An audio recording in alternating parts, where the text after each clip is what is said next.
My guest tonight was the White House Communications Director during George W. Bush's presidency and a senior advisor for the McCain-Palin campaign in 2008.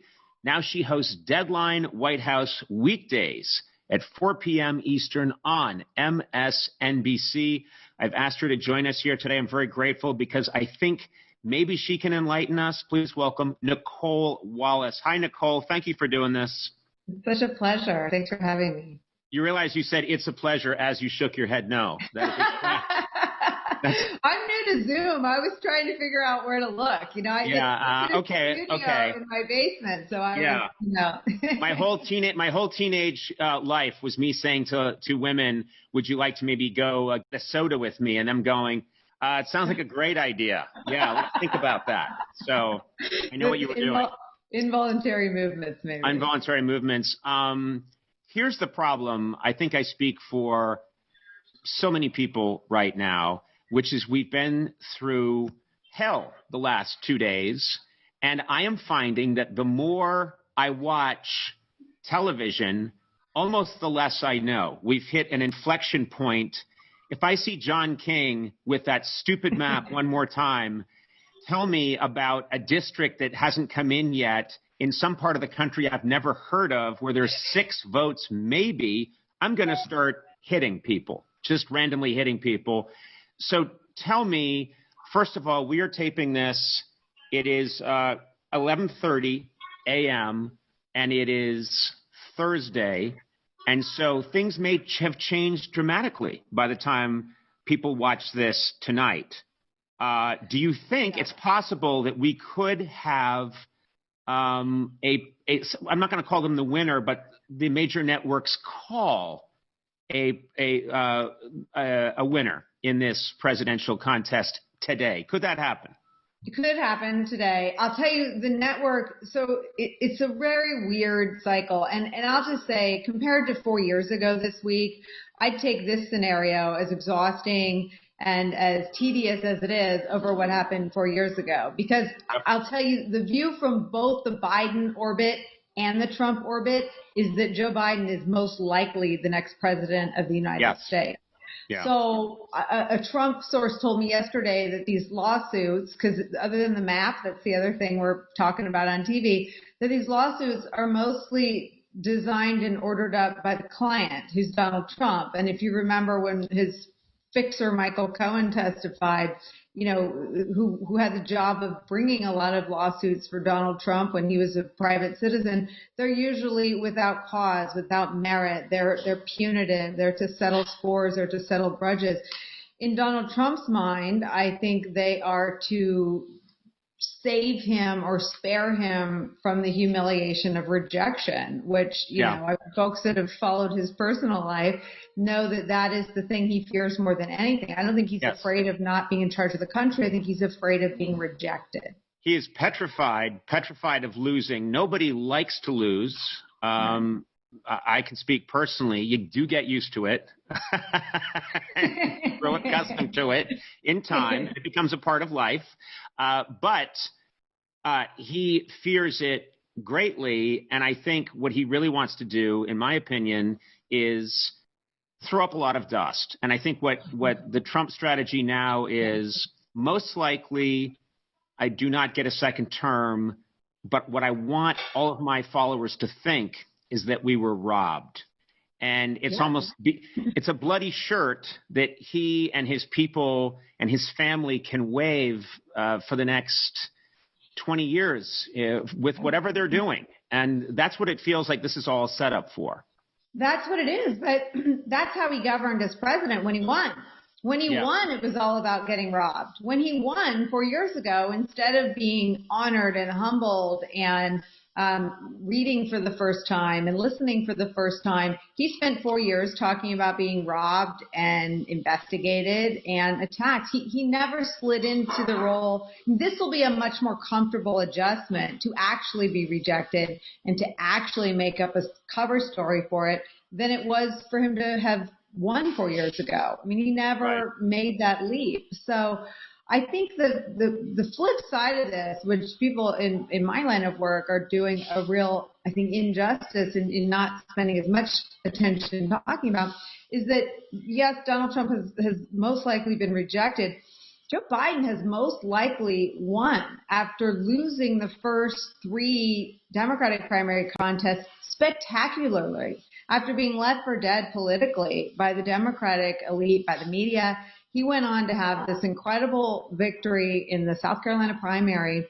He then had really, you talk about landslides and waves. He had a landslide wave victory in Super Tuesday.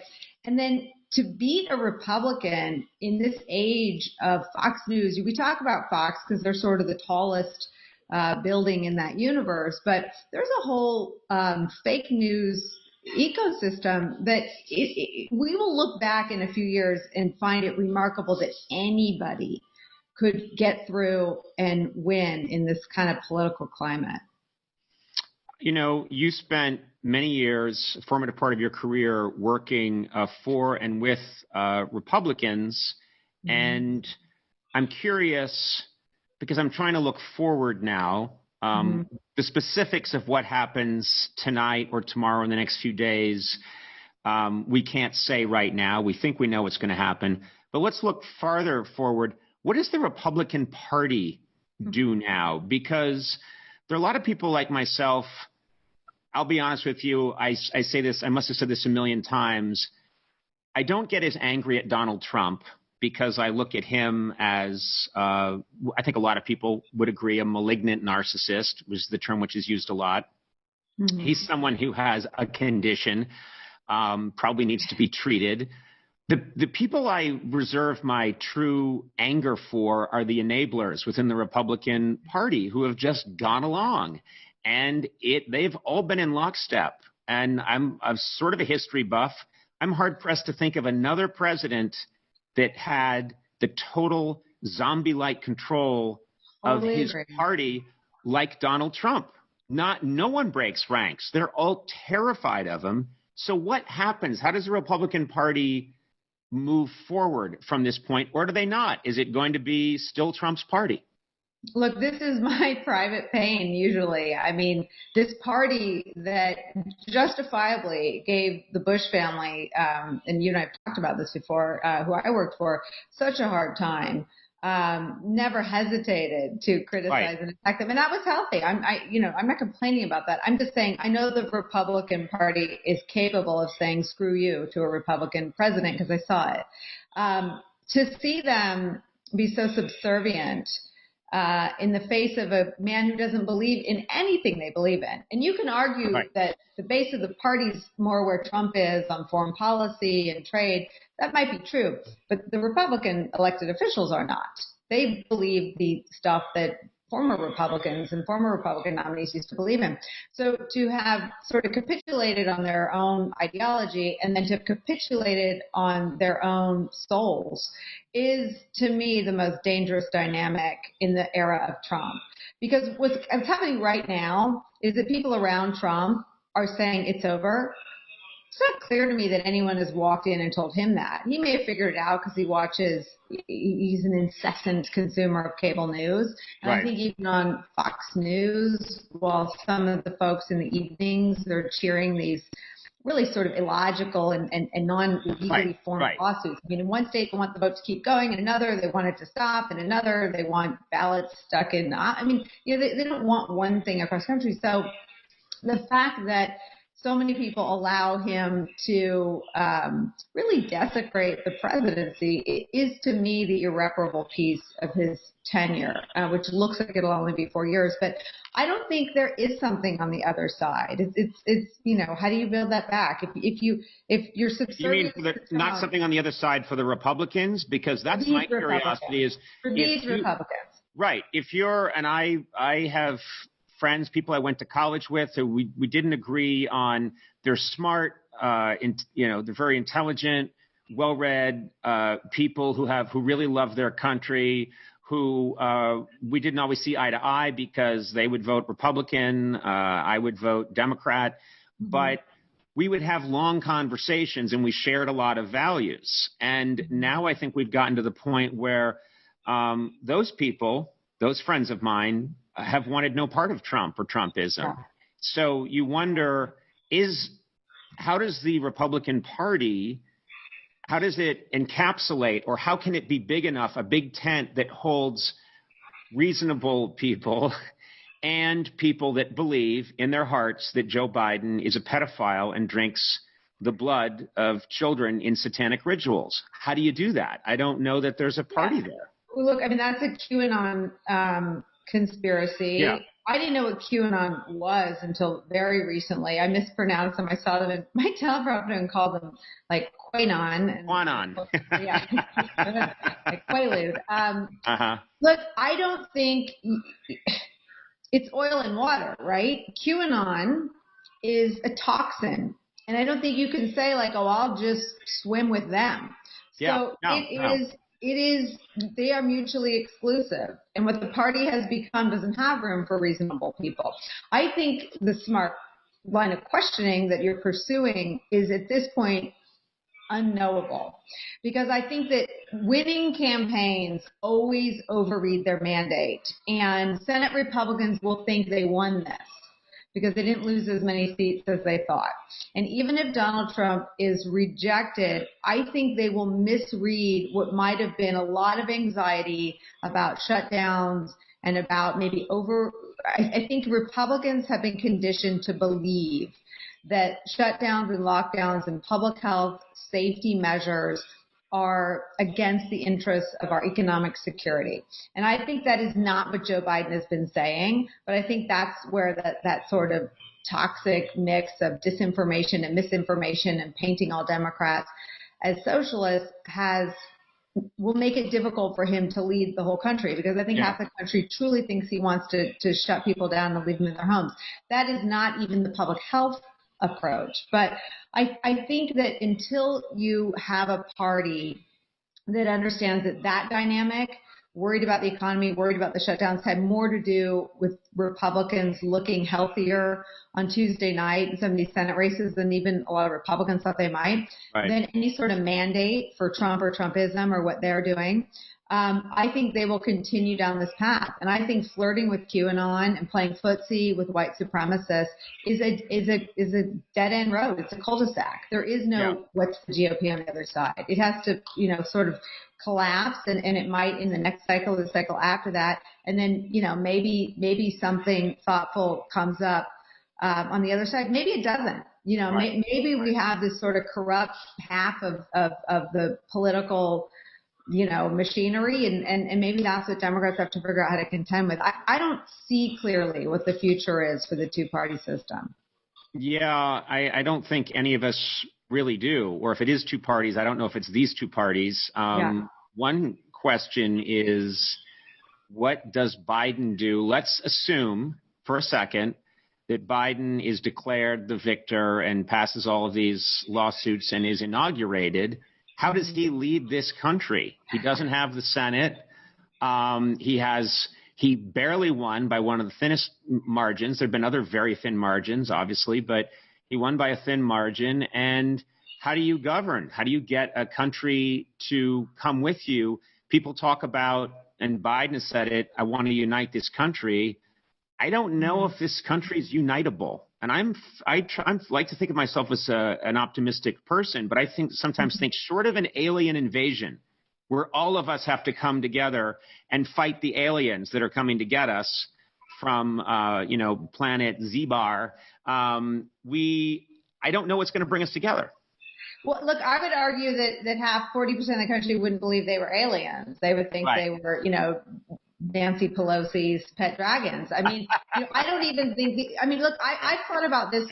I think about this all the time because, as you know, I worked for a president who on 9/11 had the privilege of having a very united country for a while. I mean, some of his decisions became among the most polarizing in modern presidential history, but for a spell, he had a very united country, and American people did more than their part. They overcame fear. They went back on airplanes within weeks or months. People were flying on airplanes again. And I think that if that happened now, I think you look at all the resistance to wearing masks. Can you imagine if 9/11 happened now and the leader now had to convince people they had to throw away their liquids, take off their shoes, and be frisked, sometimes friskily? I think half the country would say, screw you. Yeah, So, that violates my rights. I have a right to get on an airplane with a bottle of weird liquid, and I don't want anyone touching me. Yeah. So could it be ungovernable? It could.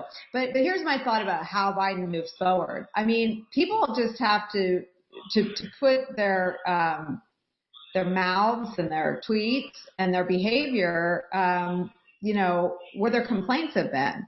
And for all the people that complain mightily about what Trump was and who he was, it would appear that the country sided with them. And they're about to get rid of someone that was leading our country down an autocratic, despotic path.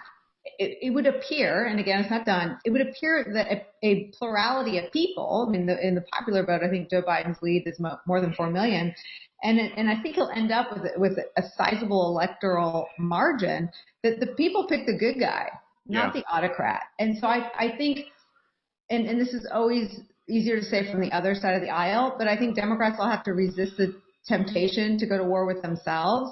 It is a huge deal to win in this climate where 40% of the country doesn't just disagree with Joe Biden, but as you said, thinks he's a socialist, whatever QAnon called, and pedophile. Right, so right. I think people, and for all the Republicans that came out, the Lincoln Project, those people have to be part of his governing coalition. And if he tries to reform the Supreme Court, all the people that tried to get rid of Trump have to work for Joe Biden and Kamala Harris's success. Right. I'm curious because, and this is, I'd like to pick your brain, the campaign strategist part of your brain. If you're on Trump's team, you must be thinking right now about all the missed opportunities because, as you said, we both know historically the incumbent has a huge advantage. Mm-hmm. And also in this especially in a crisis. And yes. And then, so number one, there's COVID, which pretty much, Trump himself said it. He said, I'm a wartime president. He could have been a wartime president if he had said, I take this really seriously and here's what we need to do. Yeah. He would have had the approval of so many people on the left suddenly. And totally. Then you look at picking an unnecessary fight with the ghost of John McCain in Arizona. And the list goes on and on and on of the things that he did that I'm sure his strategists must have been pulling their hair out, because when you look at the results now, I know a lot of Democrats are maybe disappointed that it's this close, and they think, how could it be this close? Well, on the Republican side, they must be thinking this was very winnable. He could have had this. That is exactly the conversation they're having, not just on the broader Republican side, but inside Trump's own circle. And he didn't need to do everything different with COVID. He needed to do it like 10% better. He needed to figure out how it, and someone said this to me on the Saturday before the election, that if he loses, it will be because he could never be convinced that actually doing the right thing for the country would have been good politics for him. He couldn't be convinced of that. People tried. He also has, I don't know Jared Kushner, so I don't say this with any personal venom, but he is in so far over his head. He is running the United States government, all of it, and he ran the presidential campaign. And again, this is misreading mandates. Because Trump won 4 years ago, Jared thought he was really good at both those things. He sucks at both those things. The country was just primed for sort of this radical disruption of our, sort of status quo in our politics. And Trump rode in and excited and titillated people. But the notion that they were going to be able to do things better than Tony Fauci, and that they were going to, it transcended into everything. They knew more about the pandemic than Tony Fauci. They knew more about campaigning for president than, Chris Christie or the people around them that had done it before. If he loses, it won't be because people didn't want him to succeed. They did desperately. And if you said, if he had done a decent job on COVID, it's not clear that there is a home run to be he hit, but he couldn't even pretend to care about the way people are living in this time of the pandemic. So another prediction I'd love to hear. Let's say it plays out the way we think it's going to play out. Let's say that Biden is declared the winner. My guess is Trump doesn't concede. There's a bunch of lawsuits, but my guess is they don't really go anywhere because they're frivolous lawsuits. And I think the votes have been careful. What does he do between now? If you had to guess, what does Trump do between now and Inauguration Day? And by the way, I don't see him sitting up there on the dais at the inauguration. I think he'll pull a Herbert Hoover and just take off, or to be fair, John Adams. Look, his folks, his supporters and advisors warned before the election that it should be said that the Biden campaign and the Trump campaign saw the race the same way coming into this final weekend. They saw Trump as tightening in the final week, but not with a clear path to 270. The Biden folks really thought Texas, and I kept saying this on election night, and I thought Joy and Rachel's heads were going to explode, but the Biden campaign didn't have Florida or Texas on their path to 270. I mean, they were really singularly focused on those, on the upper Midwest and Pennsylvania, and they always looked within reach in Arizona. But what the Trump folks said to me was that it depends on how Trump loses. And if he wins in a contested and close race, he will probably forego all of the traditions of a transition. He would be very unlikely to invite Joe Biden to the Oval Office and talk to him. And frankly, at this point, Joe Biden probably knows more about the presidency than Trump does.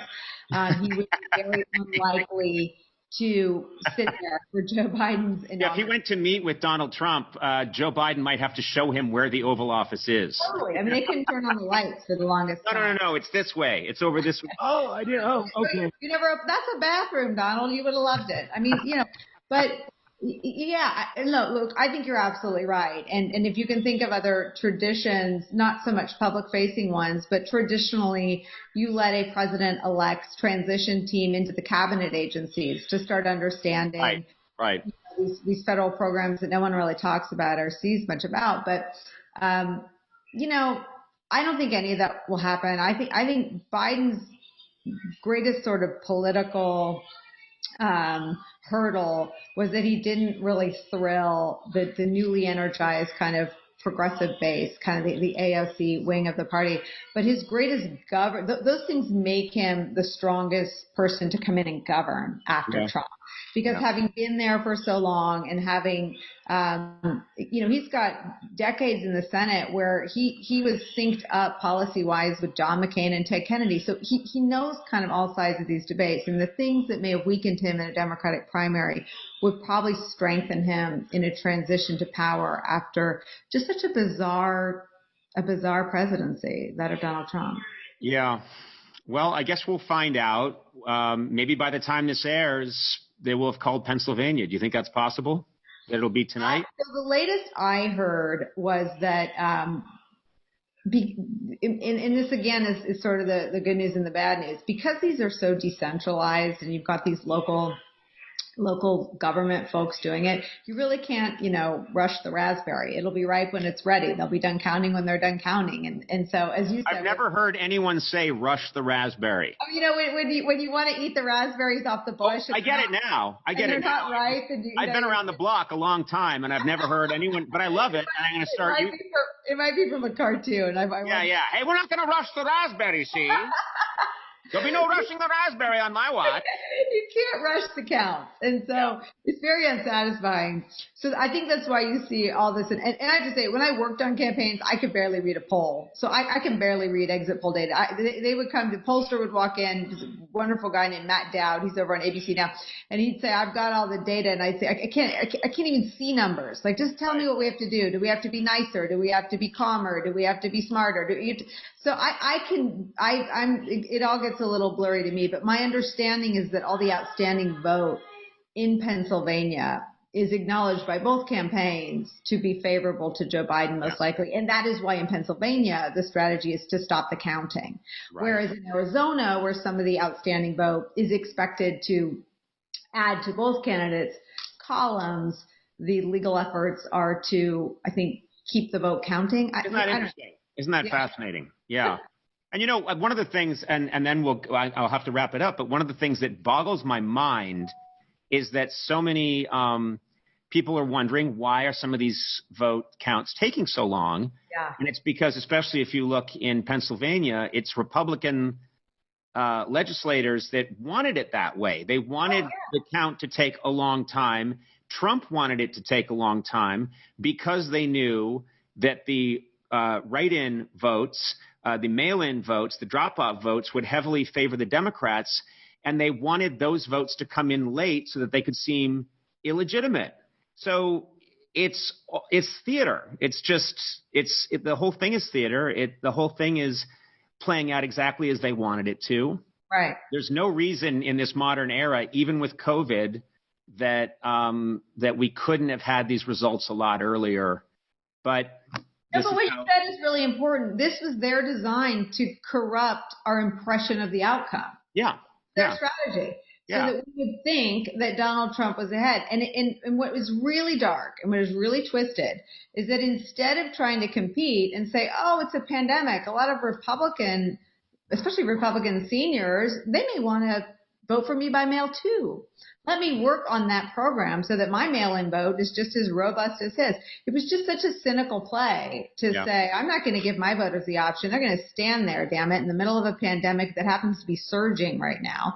And so they designed this. And so there is just incredible irony that this will end up. The fact that we know that a lot of this outstanding vote is for Biden is because Donald Trump didn't ever want it to be counted and included. Right. And now they're saying, well, it's very suspicious that it's coming in late. No, it's not. It came in on election day or before. It's only being counted late because you wanted it to be counted late so you could do what you're doing now. It's very frustrating, but I just choose to drink a lot. I'm heavily medicated. I'm not even sure where I am right now. The country is heavily medicated. I have to say though, if we look at where we were 4 years ago, and we look at what we are probably on the cusp of right now, this is a much better place to be. Everything is going to be okay. And I too am eating. My son's Halloween candy has been inhaled and consumed and metabolized by me. It is all gone. I mean, I feel, because we're suspended, we're paralyzed, but I think it's going to be okay. I hope. No, at Halloween, I just filled, I didn't even get candy. I just put a giant bowl of 10 milligram Klonopin pills out, and I gave them to everybody. And everybody on my street is feeling. That's why people kept coming back. People kept coming back, masks, no masks, falling asleep on my lawn. It was a good time. Nicole, a delight talking to you, and thank you so much. I know you're really busy, and you've been like going 12-hour days, 24-hour days since this election. I don't know how. What else am I going to do, right? I mean, I'm home. The studio's in the basement. Right. Well, okay. All right. Fair point. But still, I'm saying you're working round the clock. And so for you to take time for us was really nice. It's a pleasure. It's really nice to see you. And look, let's see how it goes. We will pick it up on the other side. That would be nice. Let's talk again. And I'm sure America will immediately snap back to normal. I think the trauma is so deep. I don't think I know. I was being fit in that one. Deadline White House airs weekdays from 4 to 6 p.m. Eastern on MSNBC. And just happy holidays. And I look forward to talking to you soon again. Yeah, let's keep it going. Thank you. Thank you.